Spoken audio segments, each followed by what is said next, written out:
پردہ نشین اسلامی ماؤں اور بہنوں اور عزیز بچوں، اللہ رب العالمین نے ہم انسانوں کو جو نعمتیں عطا کی ہیں وہ بہت ہی زیادہ اور قیمتی ہیں۔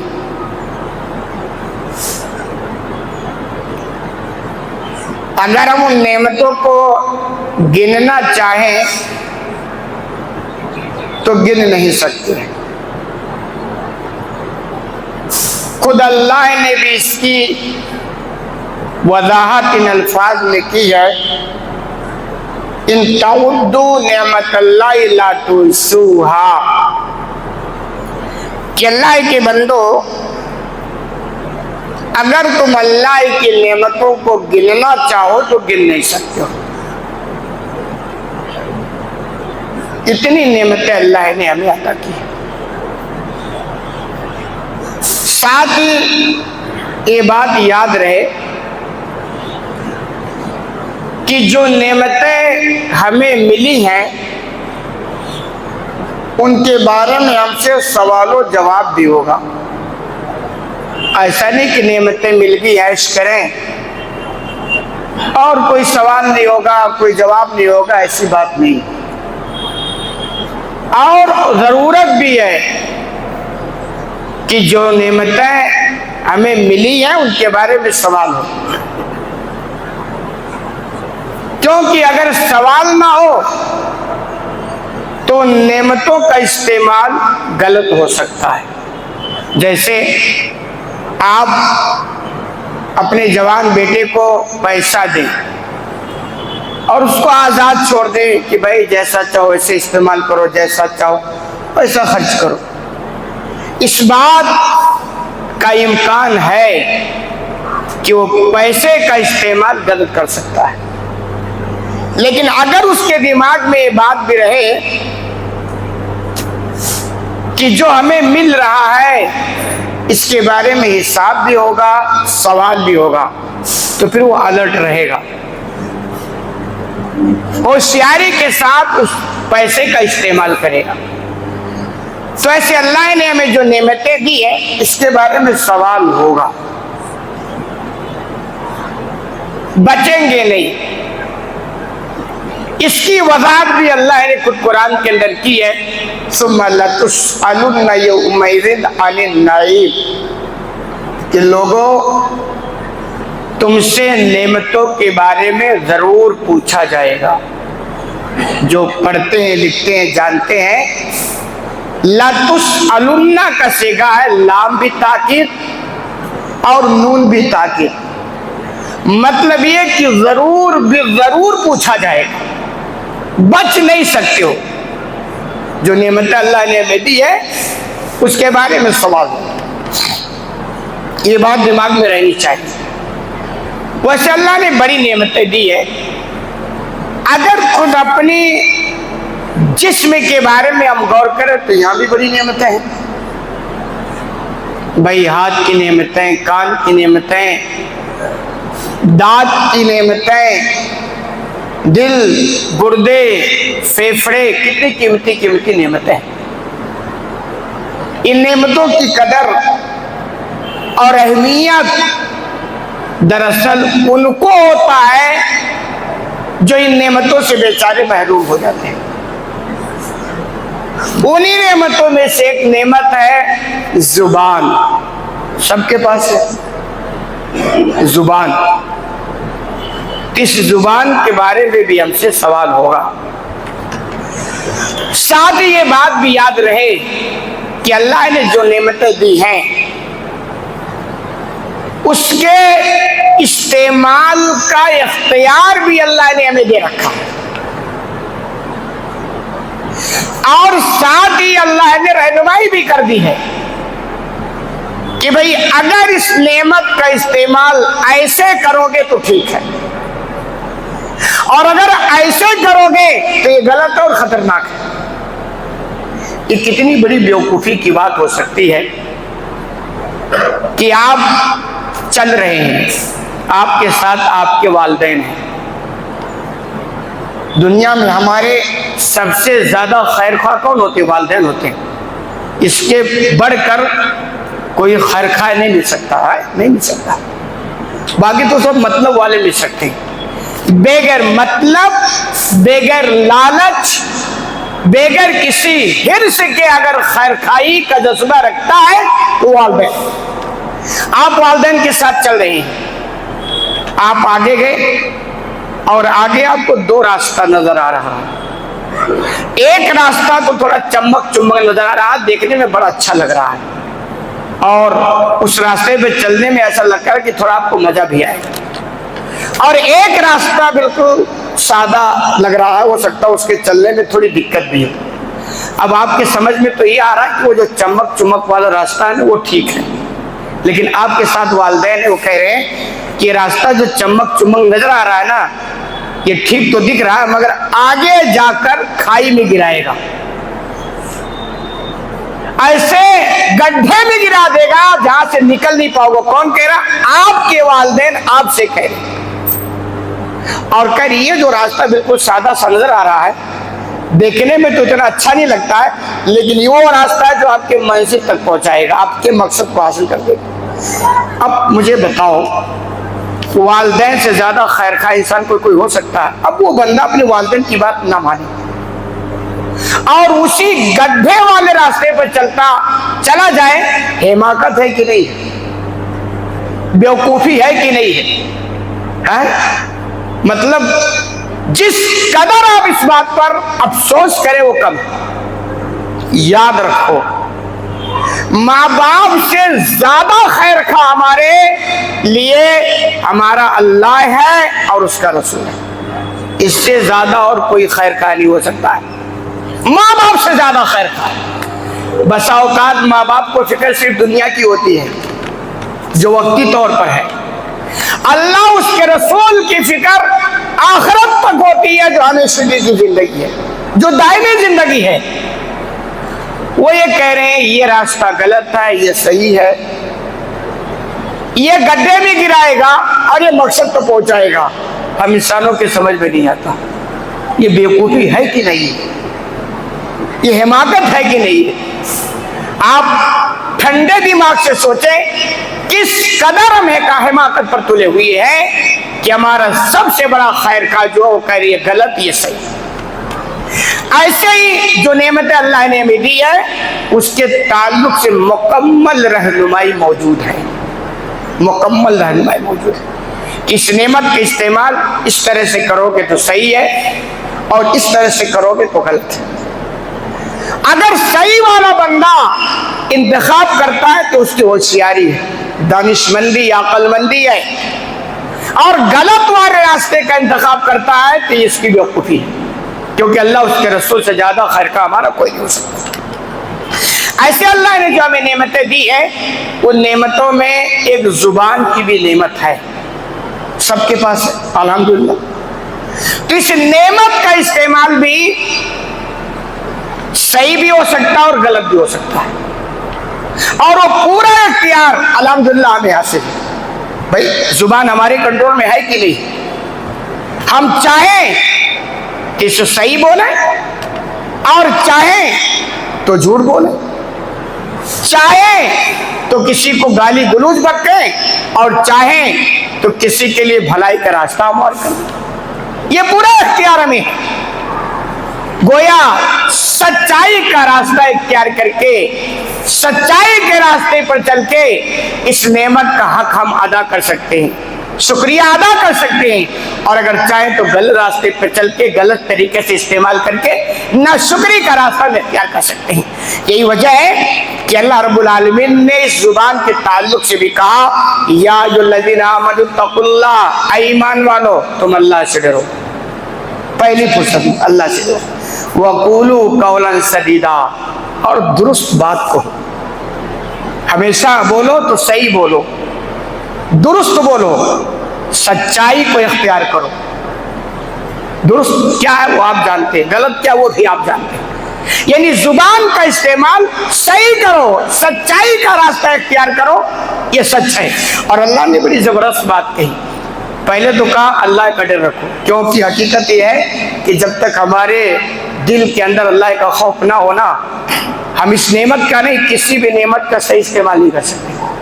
اور زبان کا معاملہ تو اور ہی عجیب ہے، آپ اس زبان کا استعمال سچ والے راستے میں کریں یا جھوٹ والے راستے میں کریں، یہ آپ کو اختیار ہے، لیکن سچ کا راستہ آپ اسی وقت اختیار کریں گے جب آپ کے دل کے اندر اللہ کا خوف بیٹھا ہو، ورنہ دنیا کی کوئی طاقت آپ کو سچائی پر مجبور نہیں کر سکتی۔ اس لیے آپ دیکھیں گے دنیا کی کوئی ملک اور حکومت اس کے لیے قانون بھی نہیں بنا سکتی ہے کہ اگر جھوٹ بولو گے تو یہ سزا ملے گی۔ کیوں؟ اس لیے کہ پتا کہ جھوٹ پکڑا کیسے جائے۔ اسلام میں خود آپ دیکھیں گے زنا کرنے کی سزا ہے، چوری کی سزا ہے، مگر ایسا کوئی اصول نہیں کہ اگر آپ جھوٹ بولو گے تو آپ کو اتنے کوڑے پڑیں گے یا اتنے ڈنڈے پڑیں گے۔ کیوں؟ جھوٹ کو پکڑا ہی نہیں جا سکتا۔ جھوٹ کا یعنی بنیادی طور پر جھوٹ کی اصلاح نہیں ہو سکتی ہے، بس اوقات آپ پکڑ سکتے ہیں، لیکن آپ سمجھیں کہ آپ کوئی ایسا قانون بنا دیں یا ایسا کوئی اصول بنا دیں یا ایسے کوئی سزا رکھ دیں جس کی وجہ سے بندہ سدھر جائے، جھوٹ نہ بولے، ایسا ناممکن ہے۔ اسی لیے اللہ نے اس کے علاج کے لیے کہا اللہ سے ڈرو، ڈرو گے نہیں تو اس زبان کا استعمال آپ صحیح نہیں کر پاؤ گے۔ سی ٹی وی کیمرہ لگا کر دیکھ لو آپ کتنے سچائی پر لوگ ابھار لے جا سکتے ہیں۔ تو پہلے فرصت میں اللہ نے کہا اللہ سے ڈرو اور صحیح بولو، سچ کا ساتھ دو، سچائی کا ساتھ دو، یہ آگے کہا۔ اور آگے اللہ نے فائدے کی بات کی ہے، اگر یہ کرو گے یصلح لکم اعمالکم، پہلی فرصت میں کہ تمہارے اعمال میں اللہ اصلاح فرما دے گا۔ اگر زبان کا استعمال صحیح یعنی سچ کا استعمال، سچ کے لیے استعمال کرتے ہو، فائدہ اعمال میں سدھار ہو جائے گا۔ اور آپ کو پتا ہے ساری برائیوں کی جڑ جھوٹ ہے۔ آپ وہ مجھ سے واقعے سنتے ہیں نا، حالانکہ صحیح نہیں ہے، کہ ایک آدمی نبی کے پاس اور کہا اللہ کے رسول میں شرابی بھی ہوں، جواری بھی ہوں اور زنا کرنے والا بھی آدمی ہوں اور جھوٹ بھی بولتا ہوں، ایسے کچھ چیزیں بتائی اور اس میں ایک چھوڑ سکتا ہوں باقی اور کچھ نہیں۔ تو کہا گیا کہ آپ نے کہا ایسے کو تم جھوٹ چھوڑ دو، جھوٹ کے نتیجے میں سب چھوٹ جائے۔ حالانکہ یہ حدیث صحیح نہیں ہے، لیکن مانوی کے اعتبار سے کیا ہے کہ جھوٹ جو ہے نا وہ برائیوں کی جڑ ہے۔ ایک آدمی جھوٹ چھوڑ دینا پھر وہ چوری بھی چھوڑے، کیونکہ پتا ہے چوری کو چھپانے کے لیے جھوٹ بولنا پڑے۔ زنا بھی چھوڑ سکتا ہے کیونکہ اس کو پتا ہے زنا کو چھپانے کے لیے جھوٹ ضروری ہے۔ بے ایمانی بھی چھوڑ سکتا ہے کیونکہ اس کو پتا ہے بے ایمانی پر پردہ ڈالنے کے لیے جھوٹ جیسی زبردست ہتھیار کا استعمال کرنا ہی پڑے گا۔ تو یہ کہ اگر آپ سچائی کا راستہ اختیار کر لیں اور طے کر لیں کہ بھائی سچ کو ہم اپنے قریب پھٹکنے نہیں دیں گے، آپ کی اصلاح ہو کے سدھار ہو کی رہے گی۔ اسی لیے آپ دیکھیں گے جب تک بندہ جھوٹ کا خاتمہ نہ کرے نا وہ سدھر نہیں سکتا۔ اسی لیے آپ دیکھیں گے لوگ نماز بھی پڑھتے ہیں، کرتا ٹوپی بھی پہن لیتے ہیں، داڑھی بھی رکھ لیتے ہیں، لیکن سدھار ہو نہیں پاتے۔ کیوں؟ زندگی سے وہ جھوٹ کا خاتمہ نہیں کرتے، جیسے موقع ملا وہ جھوٹ کا استعمال کر لیتے ہیں۔ تو جھوٹ چھوڑنے کے نتیجے میں اصلاح ہوگا، سدھار ہوگا۔ اور یہ بتاؤ ایمانداری سے کون سدھرنا نہیں چاہتا بھائی؟ یہ الگ بات ہے، سب سدھرنا چاہتے ہیں فری پھوکٹ کا، بغیر کسی قربانی کے، وہ مشکل کام۔ بھائی اصلاح کے لیے قربانی تو دینی پڑی۔ تو یہ کہ اگر آپ سدھار چاہتے ہیں اپنی زندگی میں، اپنے گھر والوں کی زندگی میں، تو طے کریں کہ نہ جھوٹ بولیں گے اور نہ بولنے دیں گے، ایک ماحول بنائیں۔ بس اوقات ہماری زندگی ایسی ہوتی ہے ہم خود بھی جھوٹ بولتے ہیں اور اپنی اولاد اور اپنے بچوں کو بھی جھوٹ بولنے کے لیے ٹرینڈ کرتے ہیں، کہتے ہیں جھوٹ بولتے ہیں، اور اتنی مطلب یہ عام چلن ہو گئی کہ جھوٹ کوئی بڑا گناہ ہی نہیں رہ گیا، جبکہ یہ کبیرہ گناہوں میں سے، جھوٹ کبیرہ گناہوں میں سے۔ تو برائیوں کی جڑ ہے جھوٹ، جرائم کی جڑ ہے جھوٹ۔ جھوٹ چھوڑو، ختم کرو، پھر انشاءاللہ آپ کا سدھار بھی ہوگا۔ اور آگے وَيَغْفِرْ لَكُمْ ذُنُوبَكُمْ، دوسرا فائدہ کہ اللہ آپ کے گناہوں کو مٹا دے گا۔ اس سے بڑا اور کیا فائدہ ہو سکتا ہے بھائی کہ آپ اگر جھوٹ چھوڑ دینا تو اللہ آپ کے گناہوں کو مٹا دے گا۔ ایک ملزم جب عدالت میں کھڑا ہوتا ہے اور جج فیصلہ سنانے والا ہوتا ہے تو اس کی سب سے بڑی تمنا یہ ہوتی ہے کہ آج جج ہمیں معاف فرما، یہ تمنا ہوتی ہے۔ تو یہ کہ اگر بندہ جھوٹ کو چھوڑ دے تو کل قیامت کے دن اگر وہ اللہ کی عدالت میں کھڑا ہو اور اللہ فیصلہ سنائے گا تو وہ معاف فرما دے گا۔ یہ بہت بڑی کامیابی ہے بندے کے لیے، اس لیے اللہ کے بندو جھوٹ بولو۔ اور آگے اللہ نے فرمایا وَمَن يُطِعِ اللَّهَ وَرَسُولَهُ فَقَدْ فَازَ فَوْزًا عَظِيمًا، جو اللہ اس کے رسول کی اطاعت کرے گا، جھوٹ سے جڑی ہوئی چیزیں ہیں، سچائی سے تعلق رکھے، جو اللہ اس کے رسول کی اطاعت کرے گا۔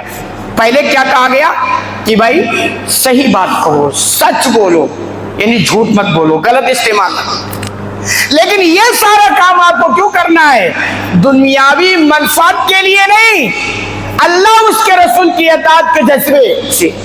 بھائی آپ نیکی کریں لیکن نیکی اس لیے کریں۔ اب جیسے بہت سارے لوگوں کے بارے میں آتا کہ فلاں قوم اپنے کاروبار میں جھوٹ نہیں بولتی۔ کیوں نہیں بولتی ہے؟ اس کو پتا ہے کہ اگر میں جھوٹ بولا اپنے کاروبار میں اور ایک بار ہمارے اس جھوٹ کا پردہ فاش ہو گیا تو ہماری تو امیج خراب ہو گئی، کہ ہمارا کاروبار تو ختم ہو جائے گا نا، کیونکہ جھوٹ بولنے کا نتیجہ کہ لوگوں کا بھروسہ ختم ہو جائے گا۔ تو بندہ اس لیے سچ بولتا ہے کیونکہ کاروبار کا معاملہ ہے، وہ الگ بات ہے، مسلمان اس میں سب سے پیچھے، ہر جگہ جھوٹ، کاروبار جھوٹ۔ تو ماشاءاللہ دیکھ رہے حالات کیا ہے، حالات ایسے ہو گئے 90% لوگوں کی بات میں کرتا ہوں، ایک مسلمان دوسرے مسلمان پر بھروسہ ہی نہیں کرتا۔ اور اس سے آگے میں بات کروں تو بیجا نہیں ہوگا، ایک دیندار مسلمان دوسرے دیندار مسلمان پر بھروسہ ہی نہیں کرتا اس معاملے میں کہ بندہ کیا بول رہا ہے، کل کیا بول جائے گا کچھ پتہ نہیں، اتنے حالات خراب ہیں۔ تو یہ جب آپ کریں کہ سچ ہی بولیں گے، جھوٹ کو قریب نہیں آنے دیں گے، اللہ اس کے رسول کے جذبے کے خاطر، اس میں ڈبل فائدہ، ثواب بھی، آخرت بھی بنے گی اور دنیا کا کاروبار بھی چمکے گا۔ ایک بات سماج میں آپ کے تعلق سے میسج چلا گیا کہ بندہ بڑا ایماندار سچا آدمی جھوٹ نہیں بولتا، آپ کا کاروبار ٹھیک چلے گا، ہر جگہ آپ کے تعلقات بن جائیں گے، لین دین آپ کا اچھا ہو جائے گا۔ اس کے الٹا اگر ایک بار یہ میسج چلا گیا کہ بندہ بہت بڑا جھوٹا آدمی ہے، اگر یہ بولتا ہے کہ میں کل پورب سے آؤں گا تو سیدھے پچھم سے آئے گا، اگر ایسا امیج پھیل گیا تو پھر ختم کہا، اب ٹوٹ گئے، کاروبار کے لائق نہیں رہے گی، چہرہ دکھانے کے لائق نہیں رہیں گے۔ تو اللہ اس کے رسول نے جو تعلیم دی ہے اس تعلیم میں دنیا کے فائدے بھی وابستہ ہیں اور آخرت تو بنی بھی۔ اور آگے اللہ نے فرمایا فقد فاز فوزا عظیما، اور یہ بہت بڑی کامیابی ہے۔ اس کامیابی کو جوڑا بھی گیا صحیح بولنے پر، سچ کے ساتھ بولا گیا کہ یعنی یوں آپ کہہ لیجیے کہ سچائی کے بغیر آپ کامیاب نہیں ہو سکتے۔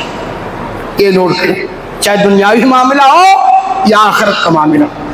دنیاوی معاملے میں ہو سکتا ہو تھوڑے دن چمک دمک ہو جائے، لیکن وہ چند دن کی بات ہے، ایک نہ ایک دن آپ کی جھوٹ کا پردہ فاش ہوگا اور اس کی امیج لوگوں تک جائے گی اور نتیجہ خراب ہوگا۔ اور آخرت میں ظاہر سی بات ہے جھوٹوں کا انجام کیا ہوگا آپ کو پتا ہے، جھوٹا آدمی دیندار نہیں ہوتا ہے، بلکہ وہ دینداری کو اپنے بگاڑ پر پردہ ڈالنے کے لیے وہ دیندار بنا ہوتا ہے، ورنہ جھوٹا آدمی دیندار کیسے ہو سکتا ہے؟ جھوٹا یہ جرائم کی جڑ ہے، جھوٹ بولنا یہ گناہوں کی جڑ ہے، یہ برائیوں کی جڑ ہے۔ اس لیے اللہ کے بندو مومن اور جھوٹ یہ دونوں چیزیں اکٹھی نہیں ہونی چاہیے۔ دوسری جگہ اللہ نے فرمایا یا ایھا الذین آمنوا اتقوا اللہ وکونوا مع الصادقین، اے ایمان والو تم اللہ سے ڈرو اور سچوں کے ساتھ ہو جاؤ، سچوں کے ساتھ۔ اور اس سے پہلے یہاں بھی اللہ نے کہا ڈرو، جب تک ڈر نہیں تب تک بات نہیں۔ اب دنیا والے بھائی ہر ملک، دنیا کی ہر حکومت یہ چاہتی ہے کہ عوام سدھر کے رہے، اچھا بن کے، لیکن اصلاح تو نہیں کر پاتی ہے نا، جتنے قانون اتنے خرافات ہوتے جاتے۔ لیکن اسلام کہتا ہے صرف قانون سے اصلاح نہیں ہو سکتی، جب تک لوگوں کو دلوں کے اندر اللہ کا خوف اجاگر نہیں کرو گے سدھار نہیں ہو سکتا ہے۔ بندہ قانون سے کب تک سدھرے گا بھائی؟